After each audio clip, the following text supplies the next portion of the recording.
ने मना ही कर दिया था क्योंकि अपने बेटे को छोड़ के जाना was a big decision. Anita को चूल्हा जलाना पड़ेगा, अनीता को काव डंक क्या तुम कर पाओगी? ना चाहते हुए भी एक माँ की सबसे टॉप प्रायोरिटी उसका बच्चा ही रहता है। ऐसा कह सकते हैं कि जितना आपने पहले वेट करवाया है फैंस को कि भाई अनीता तुम वापस क्यों नहीं आ रही हो, दोबारा काम क्यों नहीं कर रही हो, कब दोबारा हम आपको स्क्रीन पर देखेंगे, तो अनीता ने अब बैक टू बैक काम करने का सोच लिया है। भाई जितना वेट करवाया है अब बैक टू बैक आप मुझे देखो। आई थिंक इससे बढ़िया gift for all the fans नहीं हो सकती, क्योंकि इस शो में I think they will get to see the real me. ये एक कैप्टिव रियलिटी है, एक अलग किस्म का कॉन्सेप्ट है, तो I think the fans are gonna be really really happy. और मैं बस चाहती हूँ कि इस शो के ज़रिए I can also make my fans proud, क्योंकि यहाँ पर ऐसे टास्क होने वाले हैं जो शायद मुझे भी अंदाज़ा नहीं अब तक। तो मेरा बस यही है कि मैं हर टास्क को शिद्दत से करने की कोशिश करूँ, मेहनत करूँ एंड सच्चे दिल से I give my 100% to every task. कितना वक्त लिया आपने और क्या क्या आपके सवाल थे शो को लेकर, क्या होगा क्या नहीं होगा, कहीं Honestly, से जब बिग बॉस ना concept- बना दिया जाए? नहीं, ये तो पहले उन्होंने ही सामने से कहा था कि ये वैसा शो नहीं है। Okay. सेकेंडली इनिशियली तो मैंने मना ही कर दिया था क्योंकि अपने बेटे को छोड़ के जाना वाज अ बिग डिसीजन। लेकिन मेरे हस्बैंड ने बहुत सपोर्टिवली मुझे समझाया कि if you like the concept don't worry, मैं आरू का ध्यान दूंगा। मेरी मॉम इन लॉ और आरव भी बहुत क्लोज हैं, मेरी मम्मा भी बहुत क्लोज हैं, माई सिस्टर। तो एक फैमिली सपोर्ट ऐसा था कि सब ने कहा कि just go for it.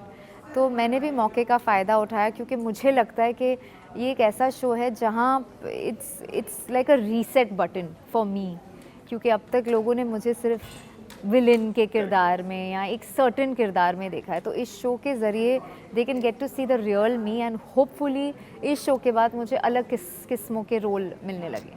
Rohit का पहला रिएक्शन क्या था जब आपने इस कॉन्सेप्ट के बारे में उन्हें ही बताया? Was like wow, it's so cool. मतलब अनीता को चूल्हा जलाना पड़ेगा, अनीता को काव डंक क्या तुम कर पाओगी? Is it possible, can you do this? And I was like you will be surprised, क्योंकि वो कंपटीशन के जोश में तो हो ही जाता है। बट आई ऑल्सो फील जब हमने फर्दर डिस्कस किया, it's like actually reconnecting with your roots, getting to know the rural side and गांव वालों के साथ बॉन्ड बनाना, एक बहुत ही इमोशनल, क्यूट, फनी, कम्पेटिटिव। मतलब इस शो में हर वो फ्लेवर है जो आप एक शो में देखना चाहते हो। सबसे पहले तो आरव का क्या रिएक्शन था जब उनको मालूम पड़ता है कि यार कि मम्मी अब जाने वाली है 2.5 महीने के लिए घर से बाहर? बहुत इमोशनल था कि उससे अभी कॉन्सेप्ट 2.5 महीने का तो नहीं पता। Okay. क्या पर बोला मैंने आपने? उसे कैलेंडर दिया है कि every day you tick, mamma is going for 70 days, तो हर दिन आप टिक करना। तो वो अभी भी जब उसको सुलाती हूँ रोज़ समझाती हूँ, I am going to go, be a good boy, mummy को तंग मत करना, पापा को तंग करना, सब मैं उससे समझा रही हूँ। तो वो कहता है कि mamma come back in 2 days, no? I am like you want me to win the show और नो? तो is like yes mamma, I want you to win the show and come. So I think वो भी मुझे एक strength दे रहा है। Emotional तो होने ही वाला है, but he is giving me the strength. और मुझे लगता है कि जब मैं वापस आऊँगी मेरा बॉन्ड वहाँ गाँव वालों के साथ बहुत बढ़िया हो जाएगा एंड इमोशनली मैं स्ट्रॉन्ग हो जाऊँगी, और यहाँ आरव और रोहित का बॉन्ड बहुत स्ट्रॉन्ग हो जाएगा। सो आई थिंक अगर मैं पॉजिटिवली लूँ so there is a win win situation in both. अभी आरव किसके ज़्यादा क्लोज है, आपके या रोहित के? मेरे दोनों के, फिर भी क्योंकि रोहित मम्माज भी बॉय है कि डैडीज बॉय है?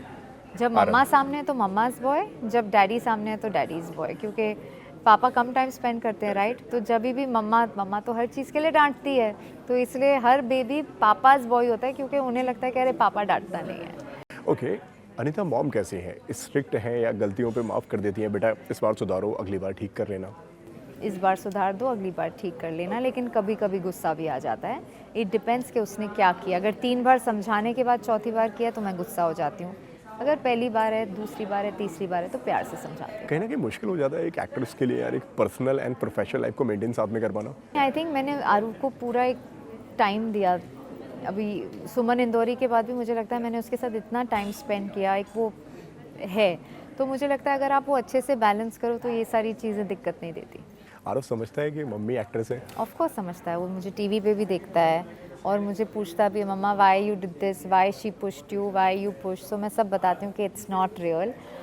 मैं रिसेंटली उसको जुरासिक वर्ल्ड भी दिखाने गई, ये समझाने के लिए कि वो सब असली नहीं होता, ये सब जो स्क्रीन पे दिखता है इट्स ऑल प्रिटेंड। एक पोस्ट डाला हुआ था आपने सोशल मीडिया पे, सोशल मीडिया डिटॉक्स, क्या दिलो दिमाग में चल रहा था उस वक्त? यही कि डिटॉक्स तो सोशल मीडिया से चाहिए ही, किसी को नहीं, कौन है जिसे नहीं चाहिए, मुझे मौका मिल रहा है ये डिटॉक्स लेने का, वहाँ गांव में जाने का, so I am really looking forward to it and gonna take a break and focus on the show now. कई सारे लोगों ने वहाँ पे बहुत ज़्यादा सपोर्ट दिखाया, कई सारे लोग कहते हैं कोई बात नहीं अनीता दी, आप आराम से रहिए, आप रिलैक्स होकर आइए, और कई सारे लोग जो हैं वो डर गए हैं कि भाई कि क्या हो गया अनीता। वो तो हमेशा मिक्स रिएक्शंस तो रहेंगे ही, लेकिन आई थिंक जब उन्हें पता चलेगा कि मैं शो के लिए जा रही हूँ तो वो बहुत सारे ही I think will be really happy, क्योंकि ये एक ऐसा शो है जहाँ देखने में आई थिंक हर किसी तरीके के ऑडियंस को मज़ा आएगा। कहीं ना कहीं ऐसा लगता है आपको यार कि आपको थोड़ा प्लस पॉइंट ज़्यादा मिलने वाले, नंबर्स थोड़े ज़्यादा मिलने वाले, क्योंकि आप टेलीविजन का सबसे ज़्यादा पॉपुलर फेस हो इस शो यार के आई अंदर। Just hope so.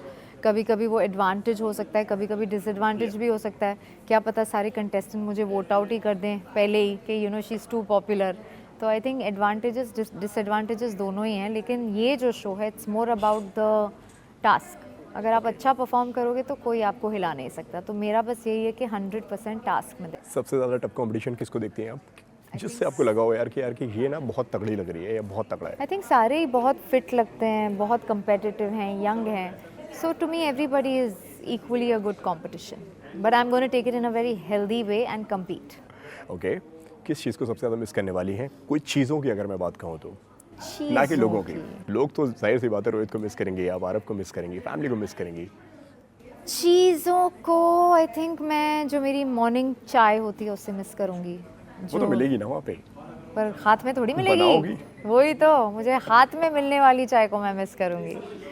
वो सब जो मतलब टेबल पे बैठते ही सब जो खाना बिच जाता है वो मिस करूँगी, टीवी देखते देखते खाना खा रही हूँ वो मिस करूँगी, मतलब इतनी सारी चीज़ें। गर्म पानी, आई जस्ट होप, मुझे ठंडे पानी से नहाना बिल्कुल नहीं पसंद, तो बस वहाँ पर कोई ऐसा वे हो कि मैं पानी गर्म करके नहा लूँ, बस उससे मिस करूँगी। वैसे स्क्रीन टाइम क्या होता था पहले सोशल मीडिया से डिटॉक्स लेने से पहले? कितना फ़ोन देखा करती थी आप या नहीं देखा करती थी? मैं सच बोलूँ, सुबह उठते ही जब रील्स देखते हैं बस वही है 1-1.5 घंटा, उसके बाद में रात को सोते समय। पूरे दिन में तो इतना आरू के साथ बिजी रहती हूँ कि उतना, अनलेस कोई कॉल आए वरना नहीं रहती, मतलब कॉल आए तो फ़ोन लेती हूँ, वरना मैं फ़ोन पे ज़्यादा, मुझे सिर्फ वो है कि मैं आरव से बात नहीं कर पाऊँगी, वरना मुझे फ़ोन से फ़र्क नहीं पड़ता। माँ बनने के बाद में अनीता में क्या चेंजेस आए हैं? कैसी वो पहले थी, कैसी वो अब है? प्रायोरिटीज़ में क्या क्या बदला है उनकी? आई थिंक 100% ना चाहते हुए भी एक माँ की सबसे टॉप प्रायोरिटी उसका बच्चा ही रहता है, एंड मैं उसके लिए बहुत प्राउड हूँ, बहुत खुश हूँ कि मैंने वो ब्रेक लिया आरव के लिए। एक ठहराव आ जाता है, एक जो जॉय एक बच्चा देता है आपको, एक कंटेंट लाइफ होता है ना कि आपने ज़िंदगी जी ली, आपको एक वो महसूस होता है मदरहुड के साथ, लेकिन जो प्यार आपको आपका बच्चा देता है ना, it's not matchable, it's amazing. Thank you so much for your time, बहुत अच्छा लगा आपसे बात करके नीता जी, एंड उम्मीद करता हूँ कि आप जीत कर आएँ और अगला इंटरव्यू जब हम करें तो ट्रॉफी को बीच में रख के करें। Hi, I'm Anita Hasanandani and you're watching me on Tele Masala.